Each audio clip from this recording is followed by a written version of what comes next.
네, 여러분 반갑습니다. 지금 우리가 경제학의 기초에 대해서 공부를 하고 있습니다. 지난 시간까지 수요 부분에 대해서 좀 살펴봤는데 이번 시간은 공급에 대해서 공부를 해보겠습니다. 네, 먼저 공급이란 무엇인가부터 우리가 알아야 되겠죠. 네, 공급이라고 하는 것은 수요하고 마찬가지로 일정 기간 동안 주어진 가격 수준에서 생산자들이 재화나 서비스를 생산해서 판매하려는 욕구를 말합니다. 생산자들이 생산을 해서 판매하려고 하는 그러한 욕구를 말하는 거예요. 수요하고 비슷한 부분이 많죠. 일단 일정 기간이라고 하는 거, 일정 기간 동안 측정된다 라고 하는 거, 이거는 동일합니다. 그죠? 그리고 주어진 가격 수준에서 측정된다 라고 하는 거, 이제 공급이니까 이제 소비자, 수요자가 아니고 생산자를 대상으로 하는 거죠. 그리고 이제 공급이니까 생산해서 판매하려고 하는 욕구다. 욕구다라는 것도 역시 수요하고는 동일한 겁니다.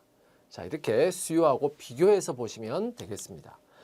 공급은 일정 기간 동안 측정되는 유량 개념이다. 또는 유량 변수다라고 했습니다. 수요하고 마찬가지죠. 지난번에 수요를 설명하면서 그때 제가 유량 그리고 저량의 개념을 설명했던 바가 있습니다. 유량 개념 또는 유량 변수라고 하는 것은 언제부터 언제까지, 그러니까 그 일정 기간 동안에 측정이 되는 그러한 변수를 우리가 유량 변수, 그렇게 이야기를 하고요. 일정한 특정한 시점, 그 시점을 기준으로 해서 측정되는 그러한 변수를 우리가 저량 변수다, 이렇게 제가 이미 설명을 했는데, 수요, 공급, 소비, 투자 이런 것들은 다 일정 기간 동안 측정되는 유량 개념, 유량 변수다라고 했습니다. 저량 변수 같은 경우는 자산 또는 통화량 그런 것들은 저량 변수이다라고 하는 것을 제가 이미 한번 설명을 했으니까 그 설명한 부분을 참고로 보시면 되겠습니다. 공급도 수요와 마찬가지입니다. 사전적 개념입니다. 사전적 개념. 한마디로 이것은 욕구라고 했잖아요.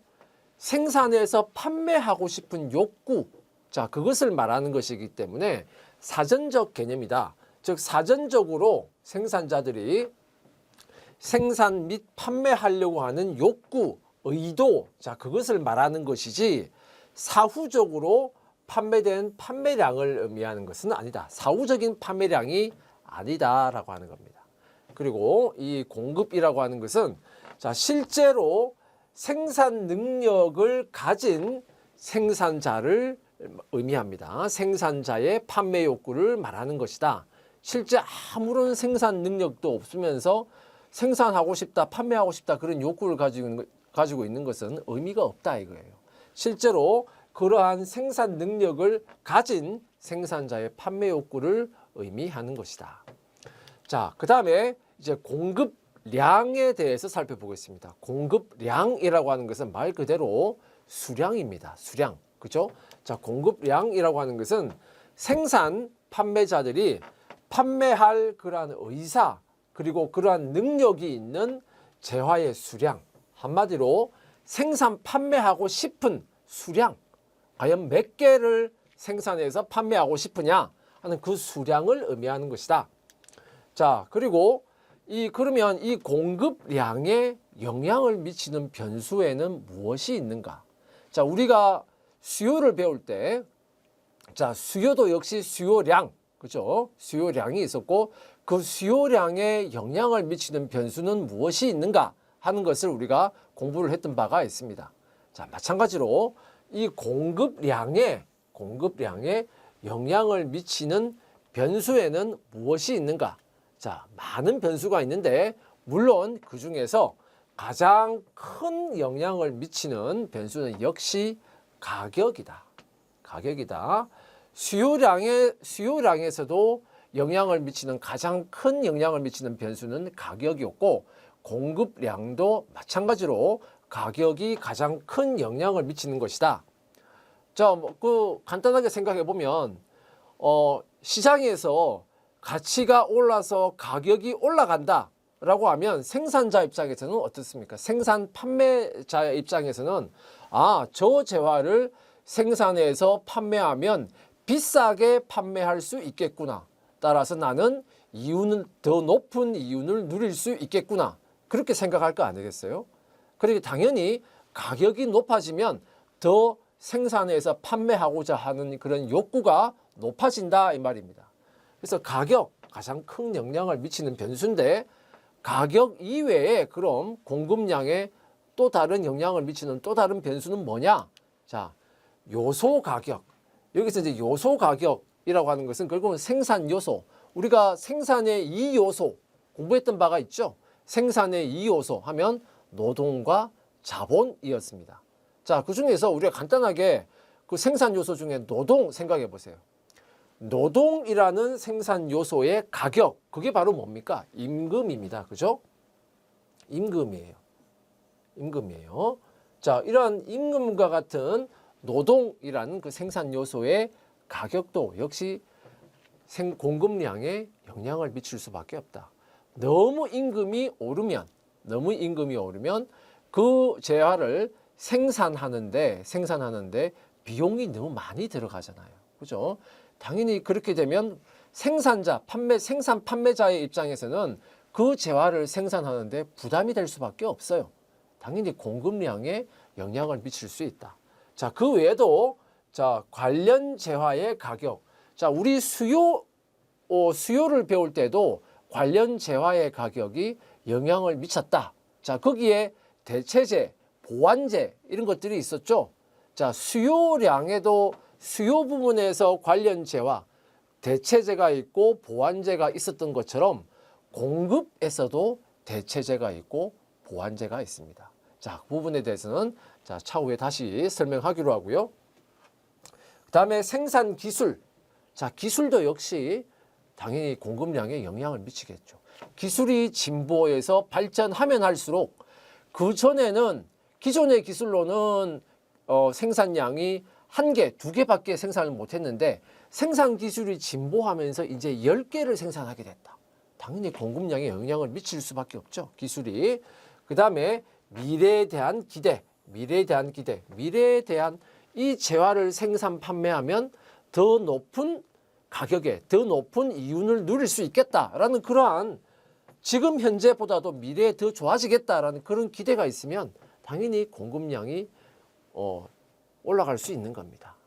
증가할 수 있는 거예요. 그래서 미래에 대한 기대, 기업의 수, 경기 전망. 자, 이 경기 전망이라고 하는 것은 미래에 대한 기대하고 일정 부분 연관되어 있고요. 당연히 기업의 수가 증가하면 바로 생산 판매자가 기업 아닙니까? 공급자가 기업이니까 그 숫자가 늘어나면 당연히 공급량이 증가할 수밖에 없죠. 그래서 이렇게 공급량에 영향을 미치는 변수들은 많은 변수들이 공급량에 영향을 미친다. 그런데 그 중에서 가격이 가장 큰 영향을 미친다. 자, 이렇게 여러분들 알아두시고요. 자, 그 다음에 우리가 수요에서 수요 함수라고 하는 것을 공부했던 바가 있죠. 자, 그러면 공급에서도 마찬가지입니다. 공급에서도 공급 함수라고 하는 게 있습니다. 자, 공급 함수, 수요 함수 일정 부분 비슷한 부분이 있습니다. 그죠? 자, 공급 함수라고 하는 것은 결국은 특정한 재화에 대한 공급량, 이 공급량을 보통 우리가 Q, 약자로 이제 Q 이렇게 표시하는데 공급량 Q하고 그 공급량에 영향을 미치는 여러 가지 요인들, 아까 뭐가 있었습니까? 가장 큰 요인에는 가격이 있었고 관련 재화의 가격, 인민금과 같은 그런 생산 요소의 가격 등등 많은 요인들이 공급량에 영향을 미쳤죠. 결국은 공급량하고 그 요인들 간에는 결국 어떤 관계가 있을 것이다. 자, 그러한 관계를 어떠한 식으로 표시한 거, 함수로 표시한 것, 그것이 바로 공급 함수가 되겠습니다. 자, 그래서 간단하게 표시하면 이렇게 되는 거죠. XJ의 공급량 Q라고 하는 것은 무엇으로부터 영향을 받는다? 가격, 요소 가격, 관련 재화의 가격, 경기 전망, 아까 뭐 미래에 대한 기대, 뭐 등등등등 해서 많은 것들이 있었다. 그러한 것들로부터 영향을 받는데 그에 대한 관계를 함수로 표시한 것이다. 그래서 여기서 F라고 하는 것은 당연히 함수다라고 하는 것을 의미하는 거예요. 자, 그러면 공급량에 너무 많은 요인들이 영향을 미칠 수 있기 때문에 이러한 많은 요인들을 가지고 그 수많은 요인들을 가지고 어떠한 식을 만들고 함수를 만들면 너무 복잡해지겠죠. 자, 그래서 우리는 수요와 마찬가지로 어떻게 했습니까? 자, 가격을 제외한 나머지 것들, 요소 가격부터 해서 여기 있는 나머지 것들은 일단은 일정하다, 불변이다 라고 가정하고, 그러면 오로지 변화하는 것은 뭐다? 가격만 변화한다. 그럼 가격이 변화할 때 X제의 공급량이 어떻게 변화하겠는가? 즉 가격과 공급량과의 관계만을 가지고 일단 분석을 하자 이거예요. 자, 그러면 공급량에 가장 영향을 미치는 것은 결국은 가격이었기 때문에 가격 이외의 요인들은 모두 변하지 않는다라고 가정을 하고 이제 단순화시킨다 이겁니다. 자, 그러면 자, XJ의 공급량 Q는 자, XJ의 가격과의 관계가 있다. 자, 가격만을 가지고 분석하자, 함수를 만들자. 자, 그렇게 만든 것이 바로 공급 함수가 되겠습니다. 공급 함수가 되겠습니다. 자, 그 다음에 수요 부분에서 우리가 수요의 법칙이라고 하는 것을 배웠죠. 자, 그렇다면 공급에서도 마찬가지로 공급의 법칙이 있습니다. 자, 공급의 법칙, 수요 법칙과 마찬가지예요. 가격과의 관계다. 다른 조건이 일정할 때 가격이 상승하면 시장에서 가격이 상승한다. 그러면 생산자 입장에서는 어떤 신호를 받아요? 생산자 입장에서는 시장에서 많은 소비자들이 저 재화를 원하고 있구나. 그러니까 자꾸 비싸지는구나. 자, 이렇게 생각할 거 아니겠어요? 그러면 생산자 입장에서는 가격이 오르는 이 재화를 생산 판매하면 더 높은 가격으로 더 비싸게 팔면서 더 높은 이윤을 누릴 수 있겠다. 이렇게 생각한다 이거예요. 따라서 공급량이 증가된다. 라고 하는 겁니다. 자, 가격 상승은 공급량 증가. 반대로 가격이 하락하면 그 반대의 현상, 공급량이 감소한다. 자, 이러한 관계, 공급량과 가격은 이러한 관계를 가진다. 자, 그게 바로 공급의 법칙이에요. 그죠? 자, 그래서 가격하고 공급량 사이는 수요와 반대로 플러스의 관계가 성립하게 되는 것이다. 이겁니다. 같은 방향으로 움직이니까요. 플러스의 관계다. 자, 그래서 공급 함수를 우리가 나타나게 되면 결국 그 공급 함수의 기울기는 수요 함수와 반대로 양수가 됩니다. 양수. 플러스의 함수. 기울기가 양수가 된다. 이겁니다. 자, 이게 바로 공급의 법칙을 의미하는 거예요. 그죠? 공급의 법칙이다.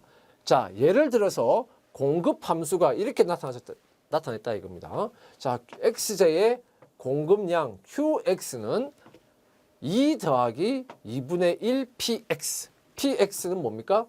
XJ의 가격이다. 이 말이죠. 가격. QX는 XJ의 공급량이다. 자, 그러면 결국은 가격이 만약에 10원이면 가격이 10원이면 2분의 1 곱하기 10 하면 5 더하기 2. 그죠? 그러면 공급량은 몇 개? 7개. 자, 이런 말이 되겠죠. 자, 즉 가격이 10원일 때는 공급량이 7개가 공급량은 7개다라는 관계를 보여주는 것이고, 자, 가격이 만약에 20원으로 올랐다.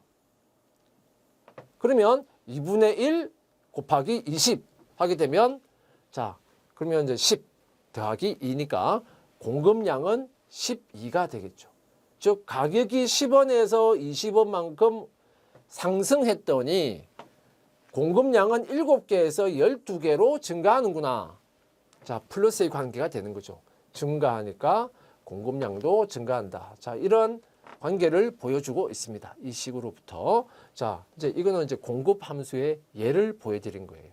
자, 기울기가 플러스인 것을 알 수가 있습니다. 그죠? 기울기가 플러스인 것을 알 수가 있다. 자, 그럼 이 공급, 우리가 수요에서 수요 곡선이 있었던 것처럼 공급도 마찬가지로 공급 곡선이 있습니다. 그래서 가격과 이 공급량과의 관계를 식으로 나타낸 것이 그것이 공급 함수라면 이것을 그래프로 표시한 것이 공급 곡선이다 이겁니다. 그래프로 나타낸 것이다. 그리고 이 공급 곡선은 당연히 양의 기울기, 플러스의 기울기를 가지고 당연히 그러니까 우상향하는 형태를 나타나게 된다. 자, 수요와 마찬가지입니다. 가로축은 Q, 공급량을 표시한 것이고 세로축은 가격을 표시한다. 이겁니다. 가로축은 공급량, 세로축은 가격 이렇게 표시한다. 만약에 공급 곡선이 이렇게 나타냈다 이겁니다. 이렇게 푸른색의 선으로 나타냈다. 여기는 이제 직선으로 나타내졌죠. 우리가 수요 곡선에서도 제가 설명을 했지만 함수는 직선 함수, 즉 1차 함수도 나올 수 있고 여러 가지 형태의 곡선 함수가 나올 수도 있습니다. 있는데 자, 보통 우리가 설명을 할 때는 설명의 편의를 위해서 일반적으로 직선으로 이렇게 표시를 많이 해서 합니다. 설명을 용이하게 하기 위해서 그렇습니다. 그리고 직선 함수가 1차 함수이기 때문에 듣는 학생들도 이해하기가 좀 더 편하고요. 설명하기도 편하기 때문에 이렇게 직선으로 보통 이제 표시해서 설명을 하게 됩니다. 자, 그럼 여기서 이 점에서 보면 자, 가격이 100원일 때 공급량은 10개구나 하는 것을 나타내고 있죠. 가격이 100원일 때 공급량은 10개구나. 자, 이렇게 표시되고 있는 겁니다. 자, 이렇게 우상향하는 형태이기 때문에 당연히 가격이 이렇게 상승하게 되면 공급량은 당연히 공급량도 이렇게 상승하게 되는 거죠. 그렇죠? 그리고 반대로 가격이 하락하면 공급량도 역시 하락한다는 것을 보여주고 있는 겁니다. 우상향하는 형태가 되겠다. 자, 그러면 여기 이 부분, 자, 이건 뭐냐? 자, 요 부분은 결국은 여기하고 같죠? 그럼 결국 요거는 10개를 의미하는 겁니다. 그죠? 10개를 의미하는 거다. 자, 이 10개라고 하는 공급량은 뭘 의미하는 거냐? 10개는 자, 공급자가 판매할 용의가 있는 또는 판매할 의도가 있는 용의가 있는 최대한의 수량을 의미한다. 얼마에? 100원에. 근데 그 100원, 여기 있는 이 세로, 이 부분은 결국은 여기하고 마찬가지죠. 100원을 의미하는 겁니다. 100원을 의미하는 거다. 자, 그럼 이 100원이라고 하는 것은 결국은 뭘 의미한다? 가격이다. 근데 어떤 가격? 즉, 판매자가 판매해서 내가 지불받고자 하는 최소한의 금액이다. 이겁니다. 최소한의 금액이다. 자, 최소한 100원에 최대 110개까지 내가 판매할 용의가 있다 이 말입니다. 자, 우리 수요 곡선에서도 이 수요 곡선을 가지고 설명을 했는데, 자, 수요 곡선에서도 제가 이렇게 설명했어요. 자, 수요 곡선에서도 구입 또는 소비할 용의가 있는 그러한 최대 수량이다. 수요에서도 최대 수량이다. 최대 몇 개까지 소비할 의도가 있다. 자, 그런데 수요에서는 그때 가격은 최소 금액이 아니고 최대 금액이었어요. 수요는 최대 금액이었고 수요는 최대 금액 이렇게 말했고, 지금 공급에서는 어때요? 최소 금액이라고 했죠. 왜 수요는 최대 금액이고 공급은 최소 금액인가?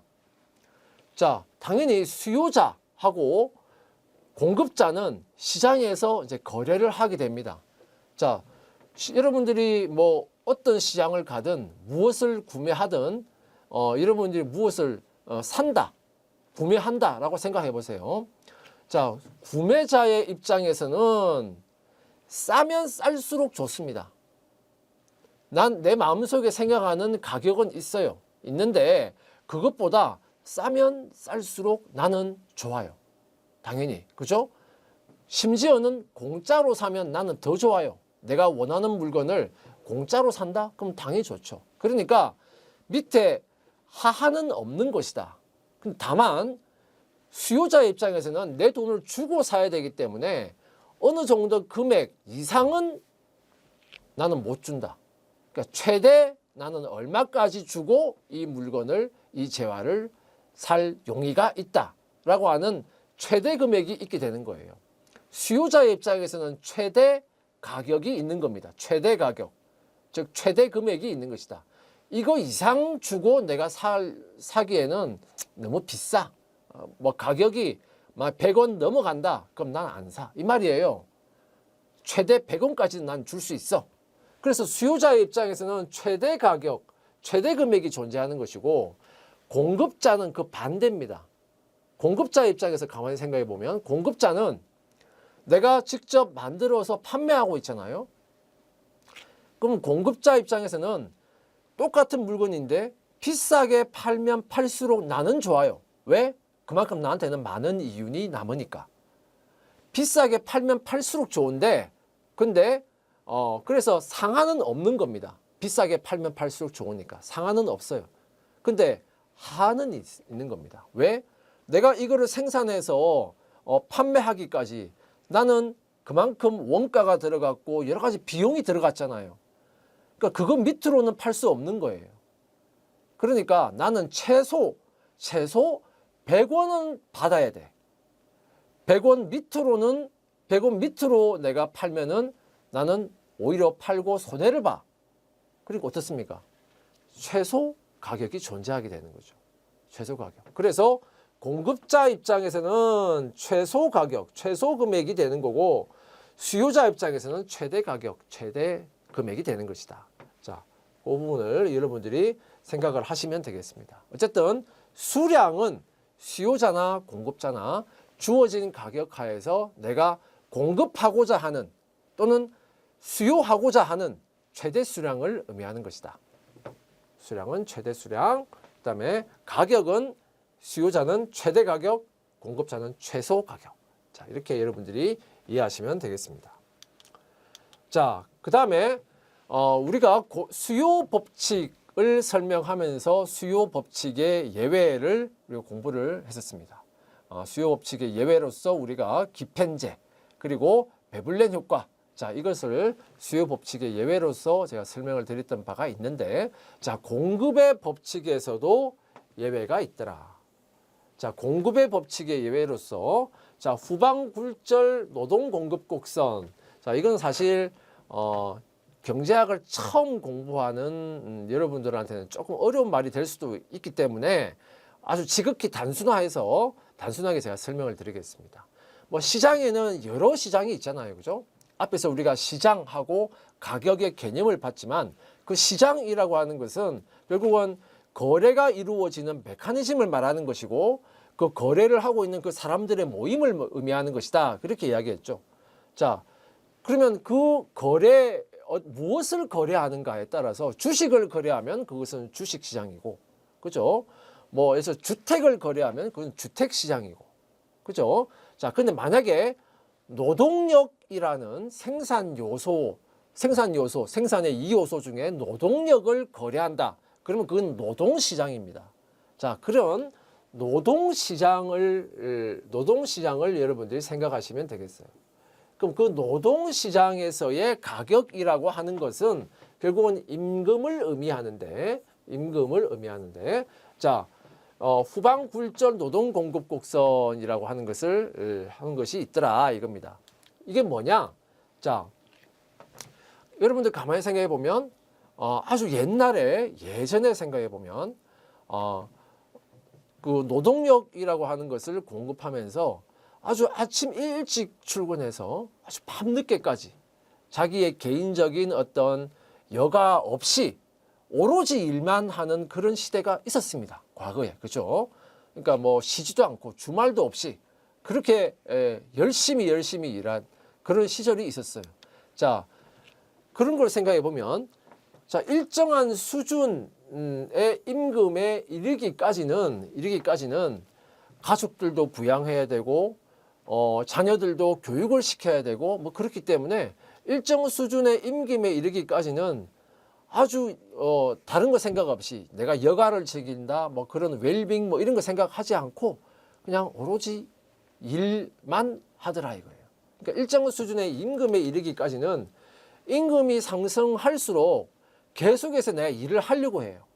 그죠? 임금이 상승할수록 계속해서 일을 하려고 한다. 일을 하려고 한다. 그 말은 결국은 노동력이 공급된다는 것을 의미합니다. 노동의 공급이 증가한다는 것을 말해요.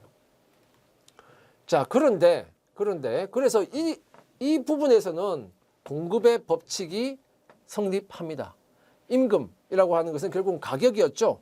가격이 오르면 오를수록 공급도 같이 증가하기 때문에 공급의 법칙에 부합하죠. 그러니까 이까지는 부합하는데 그런데 일정 수준 자 여기서 이제 노동의 공급이 증가한다는 것은 결국은 뭘 의미하냐? 나는 쉬지 않는다, 놀지 않는다는 것을 의미하기 때문에 결국은 여가에 대한 수요는 감소한다는 것을 의미하는 것이죠. 자, 많이 일한다라고 하는 것은 결국은 여가에 대한 수요는 감소한다, 즉 놀지 않는다는 이야기예요. 쉬지 않는다. 자, 그런데 어느 일정한 수준의 임금 수준을 이제 올랐어요. 즉 소득 수준이 어느 정도 올랐다 이겁니다. 임금이라고 하는 것은 결국은 소득이 되는 거죠. 임금을 받는 사람 입장에서는 그것은 소득이 되는 거예요. 일정한 수준의 임금, 즉 소득 수준을 이제 넘어서기 시작하면 서서히 사람들이 어떻습니까? 이제 여가를 즐기는 거에 관심을 가지기 시작합니다. 그렇죠? 여가를 즐기는 거예요. 무조건 일만 하다 보니까 가족과의 관계도 소원해지고 그러면 안 되겠다 이거예요. 가족들과 함께 같이 여가를 즐기고 하면서 가족 관계도 더 좋게 만들고 싶은 자 그러한 욕구가 이제 생기기 시작하는 거예요. 조금 이제 소득 수준이 됐기 때문에 그래서 일정 수준의 임금을 초과하기 시작하면 어떤 현상이 벌어지냐? 임금이 상승해도 노동 공급이 증가하지 않고 오히려 노동 공급은 감소합니다. 노동 공급이 오히려 감소하더라. 이 말은 무슨 말이냐? 노동의 공급은 감소하는 대신, 즉 일은 적게 하려고 하는 대신에 뭐가 늘어나겠습니까? 여가에 대한 수요가 당연히 증가하게 되는 거예요. 일은 조금 적게 하려고 하고 대신 가족들과 함께 여가를 즐기고 싶다 하는 그 여가에 대한 수요가 증가한다 이거예요.